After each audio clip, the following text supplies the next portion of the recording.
अस्सलाम वालेकुम दोस्तों कोरोना ने साबित कर दिया कि हम धोखे में थे। कभी इतनी पाबंदियां नहीं थीं, दुनिया तो तब भी चल रही थी।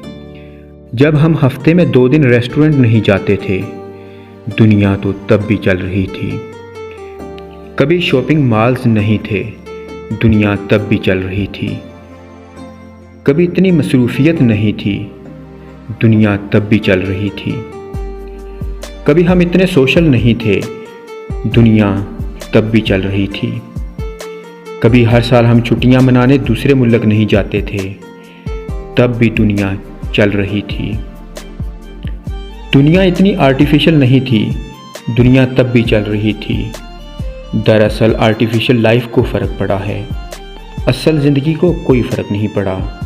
हकीकी ज़िंदगी, सादा ज़िंदगी को कोई फ़र्क नहीं पड़ा। पौधे उसी तरह उग रहे हैं, फूल खिल रहे हैं, खेत लहलहा रहे हैं, दरियाओं का पानी उसी तरह बह रहा है, समंदर ठाठे मार रहा है, बादल बरस रहे हैं, परिंदे मामूल के मुताबिक चहचहा रहे हैं, गाय दूध दे रही है, मुर्गियां अंडे दे रही हैं, रोटी सबको वक्त पर मिल जाती है। हम एहसास करने वाली कौम हैं, कोई भूखा नहीं सोता। एक दूसरे का एहसास करके हम सबको खाना खिला सकते हैं। मत भूलिए, आर्टिफिशियल लाइफ को असर पड़ा है, हकीकी ज़िंदगी वैसे ही है, सिर्फ फजूल खर्चियाँ ख़त्म हो गई हैं। कोरोना ने हमें बता दिया हम धोखे में थे। दोबारा से नानी दादी की कहानियाँ बच्चे सुनने लग पड़े, आंगन आबाद हो गए, लोग सादगी की ज़िंदगी की तरफ लौट आए और हमें हकीकत पता लगी कि रोटी अचार और लस्सी से भी खाई जा सकती है। मालूम हुआ बाज़ार की मार्केटें शाम से पहले भी बंद हो सकती हैं। कोरोना ने हमें बता दिया हम धोखे में थे।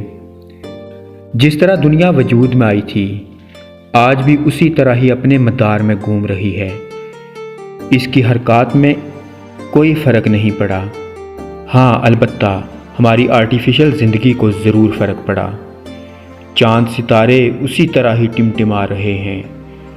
कोरोना ने हमें बता दिया कि असल ज़िंदगी का मकसद ज़रूरतमंदों की ज़रूरियात को पूरा करना ही है।